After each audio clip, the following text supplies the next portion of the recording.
Jó capítulo 1. Houve um homem na terra de Uz, cujo nome era Jó, e aquele homem era perfeito e íntegro, e alguém que temia a Deus e afastava-se do mal. E nasceram-lhe 7 filhos e 3 filhas. Sua posse também era de 7.000 ovelhas, 3.000 camelos, 500 juntas de bois e 500 jumentas, e muitíssimos os seus servos, de modo que este homem era maior de todos os homens do Oriente. E seus filhos iam e festejavam em suas casas, cada um no seu dia, e mandavam chamar as suas 3 irmãs para comerem e beberem com eles.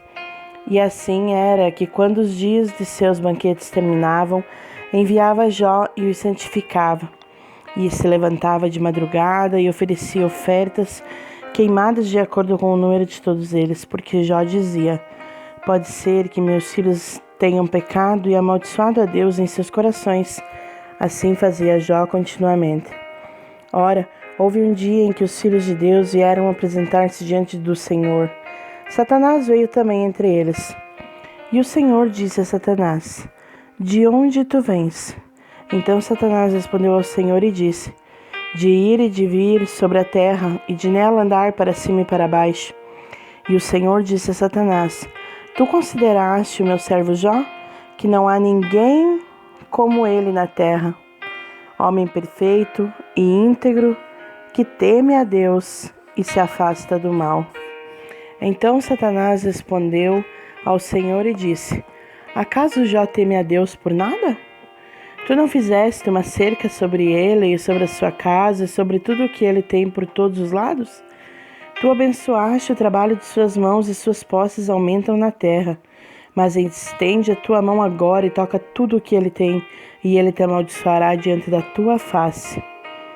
O Senhor disse a Satanás: eis que tudo o que ele tem está em teu poder, somente sobre ele não estendas a tua mão.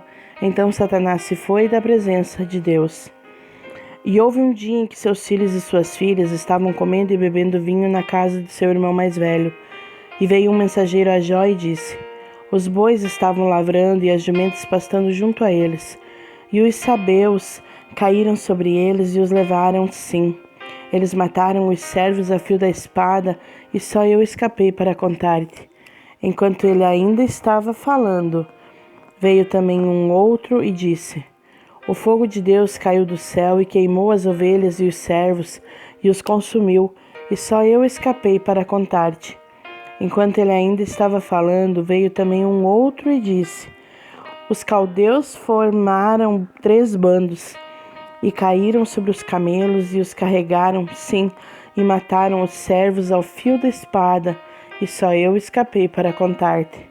Enquanto ele ainda estava falando, veio também um outro e disse: teus filhos e tuas filhas estavam junto, comendo, bebendo vinho na casa do irmão mais velho.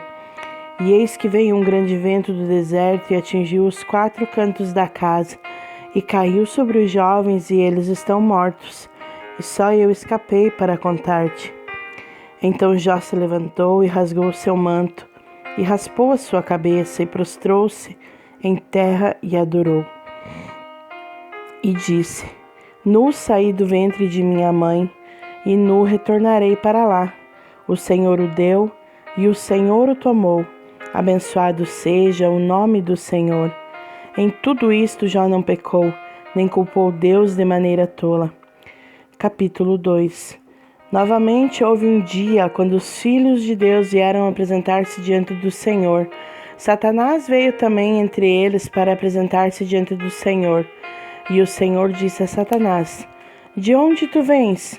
E Satanás respondeu ao Senhor e disse: de ir para lá e para cá, e de nela andar para cima e para baixo. E o Senhor disse a Satanás: tu consideraste o meu servo Jó, que não há ninguém como ele na terra, homem perfeito e justo, que teme a Deus e se afasta do mal, e que ainda se apega à sua integridade, apesar de que me incitaste contra ele para destruí-lo sem causa.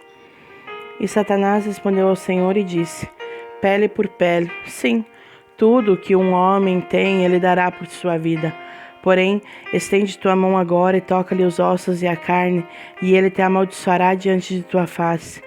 E o Senhor disse a Satanás: Eis que ele está na tua mão, mas poupa-lhe a vida. Então Satanás retirou-se da presença do Senhor e feriu Jó com úlceras malignas, desde a sola de seu pé até a sua coroa.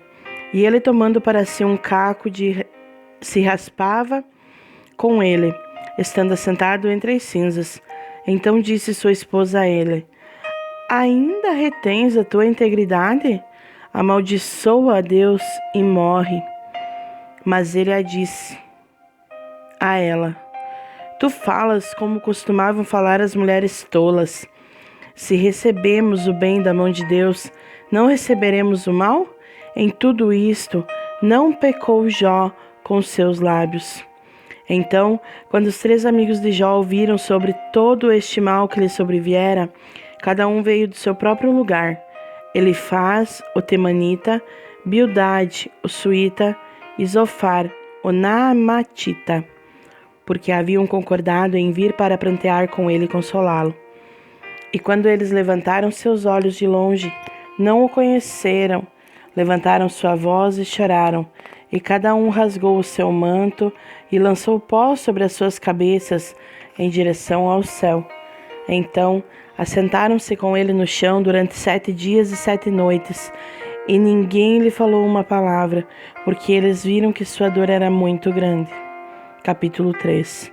Depois disso abriu Jó a sua boca e amaldiçoou o seu dia. E Jó falou e disse: Pereça o dia em que eu nasci e a noite em que se disse: Foi concebido um filho homem. Que aquele dia seja trevas, que Deus não o considere lá de cima, nem permita que a luz brilhe sobre ele. Que as trevas e a sombra da morte o maculem, que uma nuvem habite sobre ele, que a escuridão do dia o aterrorize. Quanto àquela noite, que a escuridão agarre-se a ela, e ela não se alegre entre os dias do ano. Que não entre o número dos meses. Que aquela noite seja solitária e nenhuma voz de júbilo entre nela. Amaldiçoem-na aqueles que amaldiçoam o dia, que estão prontos para levantar o seu pranto. Escureçam-se as estrelas do seu crepúsculo, que procure a paz e não tenha nenhuma, nem veja o alvorecer do dia, porque não fechou as portas do útero de minha mãe, nem escondeu a tristeza de meus olhos. Por que eu não morri desde o útero? Por que não entreguei o espírito quando saí do ventre?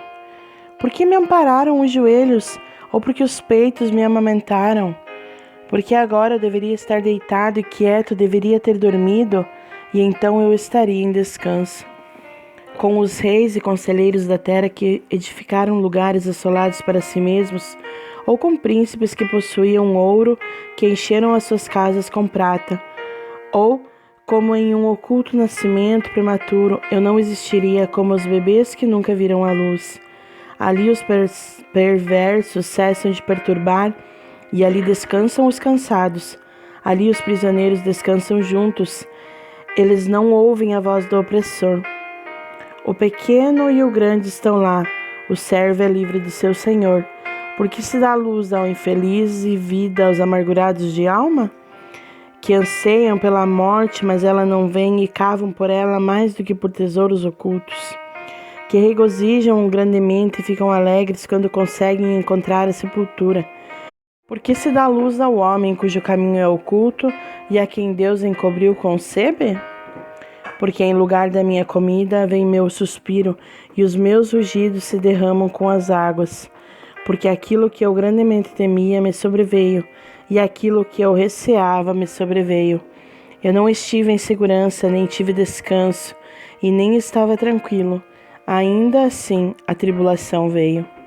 Então respondeu Elifaz, o temanita, e disse: Se nos propusermos a conversar contigo, te será enfadonho. Mas quem poderá conter as palavras?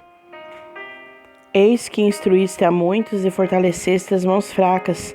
Tuas palavras seguraram o que estava caindo, e tu fortaleceste os joelhos debilitados. Mas agora isso vem sobre ti e te enfraqueces. ela toca em ti e te perturbas. Não é este o teu temor, tua confiança, tua esperança, a retidão dos teus caminhos? Lembra, te rogo, quem nunca pereceu, sendo inocente? Ou onde foram os justos cortados? Como eu tenho visto, os que lavram iniquidade e semeiam a maldade, colhem o mesmo. Pelo sopro de Deus eles perecem e pelo fôlego de suas narinas são consumidos. O rugido do leão e a voz do leão feroz e os dentes dos leãozinhos são quebrados. O leão velho perece por falta de presas e os filhotes do leão robusto se dispersam. Trouxeram-me agora algo secretamente, e o meu ouvido recebeu um pouco. Em pensamentos de visões noturnas, quando o sono profundo cai sobre os homens, medo veio sobre mim e tremendo, todos os meus ossos estremeceram. Então um espírito passou diante da minha face, os cabelos da minha carne se levantaram. Ficou inerte, mas eu não pude discernir sua forma. Uma imagem estava diante dos meus olhos, houve silêncio e eu ouvi uma voz dizendo: será o homem mortal mais justo do que Deus? Será o homem mais puro do que o seu Criador? Eis que ele não tem confiança nos seus servos e aos seus anjos atribuiu defeitos, quanto menos naqueles que habitam em casas de barro cujo fundamento está no pó e que são esmagados diante da traça. Eles são destruídos desde a manhã até a noite. Eles perecem para sempre sem nenhuma consideração. Sua excelência que está neles não some? Eles morem e sem sabedoria.